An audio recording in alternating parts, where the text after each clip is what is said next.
Assalamualaikum warahmatullahi wabarakatuh.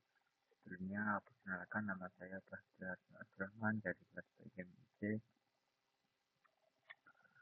Saya di sini akan menjelaskan tentang periode sejarah masa kenabian Rasulullah SAW, dakwah di Makkah dan di Madinah. Untuk memenuhi tugas mata kuliah pengembangan perangkat pembelajaran. Langsung saja ke pembahasan yang pertama. Teman-teman bisa dilihat ya, yaitu pembahasan yang pertama, kehidupan masyarakat Arab sebelum Islam. Bangsa Arab memiliki karakter yang positif seperti pemberani, ketahanan fisik, daya ingat, daya hormat, dan harga diri dan martabat. Pengaruh kebebasan, loyal terhadap pembinaan, pola hidup sederhana, ramah, ahli syariat, dan sebagainya. Tetapi, tetapi, tetapi, karakter baik mereka terkikis oleh kejahilannya mereka. Artinya, mereka melakukan kebiasaan buruk seperti minum khamr atau arak sampai mabuk, berzina, berjudi, merampok, dan sebagainya. Mereka menempatkan kaum perempuan pada kedudukan yang sangat rendah. Perempuan dipandang rendah, tidak memiliki kehormatan yang kekuatan dan membela diri. Laki-laki memiliki kebiasaan untuk menikah dan mencerai dan semaunya. Untuk selanjutnya, teman-teman bisa lihat sifat-sifat dan karakter baik yang dimiliki masyarakat Arab, yakni yang pertama, dermawan. Jika seorang tamu tidak memiliki harta apapun kecuali ekor unta satu, karena sifat kedermawanan mereka, dia mereka menyembelih agar untuk menghormati tamunya. Yang kedua, menepati janji. Bagi masyarakat Arab, janji adalah hutang yang harus dibayar. Jadi, kalau tidak mau membayar, itu namanya hukum dan pasti dihukum oleh pemerintah. Yang ketiga, memiliki tekad yang kuat. Apabila bertekad melakukan sesuatu, masyarakat sangat gigih berusaha untuk mencapai tekad yang dicita-citakannya. Dan keempat, menjaga harga diri. Masyarakat Arab rela berkorban membela penghormatan dirinya, keluarga, dan kelompoknya. Sifat ini menyebabkan mereka menjadi pemberani. Jadi yang kelima, teguh pendirian.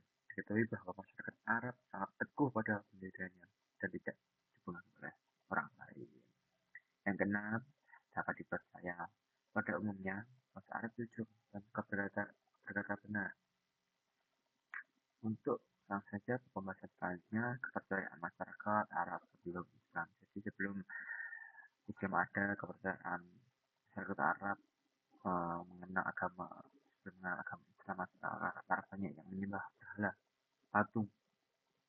patung bagi bagian masyarakat beranggapan bahwa patungnya adalah Tuhan bagi mereka untuk disembah. Mereka menyembah patung seperti kayu, batu, emas maupun perak.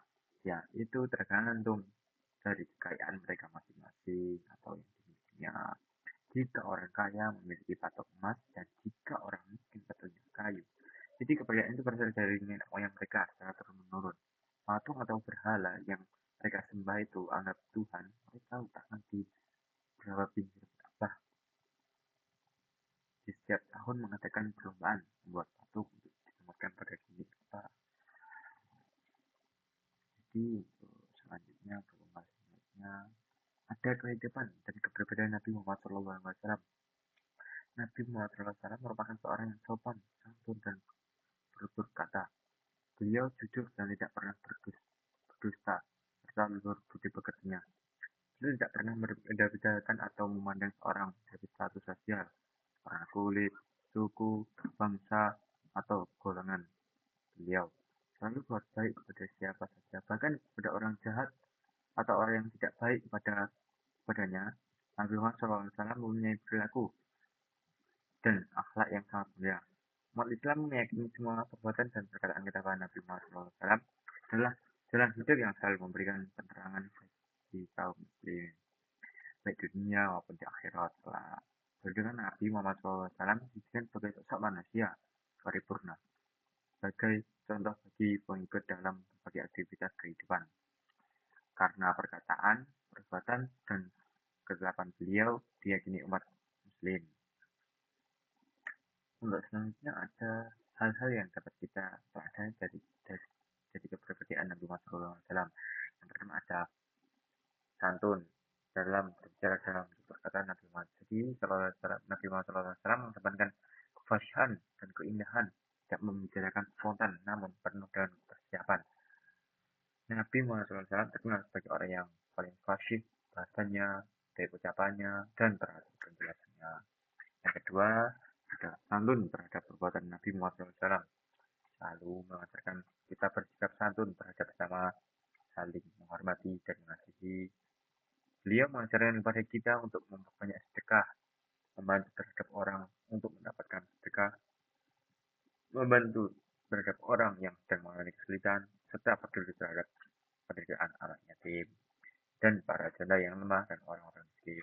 Yang ketiga ada santun dalam pengambilan keputusan. Dalam pengambilan keputusan Nabi Muhammad SAW berpegang teguh pada petunjuk dari Allah SWT. Beliau tidak pernah salah dalam menentukan sikap karena beliau adalah orang yang bijaksana dalam segala hal. Yang keempat, santun ketika berhadapan dengan orang yang membencinya. Meskipun Nabi Muhammad SAW selalu dihina, dicemooh, dicaci maki, dianggap sebagai orang gila, dilempari kotoran berulang kali. Namun beliau tetap melakukan pemaaf, tidak pernah ada dendam dalam diri beliau. Untuk selanjutnya, peristiwa ketabahan Rasulullah SAW dan sahabat dalam berdakwah. Yang pertama, ada ketabahan Rasulullah SAW, dihina, disakiti, dan ketabahan. Yang pertama ada ketabahan Rasulullah SAW dihina, disakiti di Mekah. Ketika berdakwah di kota Mekah, Rasulullah menghadapi banyak penolakan dari kaum Quraisy. Beliau sering dihina, disakiti, bahkan dilempari kotoran. Namun, Rasulullah tidak membelas dengan kekerasan dan tak berdasar menyampaikan ajaran Islam dengan lemah lembut. Yang kedua, ada dakwah di Taif. Rasulullah diusir, dilempari batu, disakiti secara fisik oleh penduduk Taif. Namun, beliau menolak membalas dengan azab dan tidak mendoakan kebaikan bagi mereka. Yang ketiga ada intimidasi Abu Lahab dan kawan-kawannya. Tokoh Quraisy seperti Abu Lahab aktif menghalangi dan mengancam dakwah Nabi Mekah. Yang keempat, memboikot di Syi'ab Amir, Rasulullah dan Bani Hashim diboikot selama 3 hari. Kelaparan, isolasi, dunia luar. Namun, tetap bertahan dalam iman. Yang kelima, ada sisa terhadap sahabat. Bila bin Robah bisa dipandang pasir panas keluarga Syam syahid karena mempertahankan iman. Yang keenam, hijrah ke Madinah. Rasulullah SAW, sahabat rela meninggalkan tanah kelahiran dan harta benda demi menyelamatkan dakwah, kemudian membangun peradaban baru. Ada yang selanjutnya pembahasan peristiwa Isra Mi'raj Rasulullah SAW. Isra Mi'raj adalah perjalanan agung Nabi Muhammad SAW dalam satu malam, sekitar tahun ke-10 atau 11 kemudian, dari Masjidil Haram ke Masjidil Aqsa atau Isra, lalu naik ke Syaratul Muntaha adalah Mi'raj. Peristiwa ini merupakan hiburan Allah atas wafatnya Abu Thalib dan Khadijah, serta momen turunnya perintah sholat 5 waktu. Yang pertama ada Isra. Isra adalah Rasulullah SAW menempuh perjalanan dari Masjidil Haram di Mekah, Masjidil Aqsa di Palestina dengan menggunakan surau di mana-mana. Ada pun yang kedua, Mi'raj. Apa itu Mi'raj? Nabi naik dari Masjidil Aqsa menuju langit ke-7 hingga Sidratul Muntaha, tempat tertinggi, menerima wahyu langsung dari Allah Subhanahu wa taala. Yang ketiga, ada pertemuan dengan para nabi di langit. Nabi Muhammad SAW bertemu nabi-nabi terdahulu seperti Nabi Adam, langit yang pertama, Nabi Yahya, dan Isa langit kedua, Nabi Yusuf langit ketiga, dan langit keempat Nabi Idris, Nabi Harun langit kelima, dan lain-lainnya. Tapi yang keempat, perintah sholat. Awalnya Allah memberitakan sholat 50 waktu. Namun atas saran Nabi Musa, Rasulullah meminta keringanan hingga akhirnya diwajibkan 5 waktu dalam sehari. Dan yang kelima,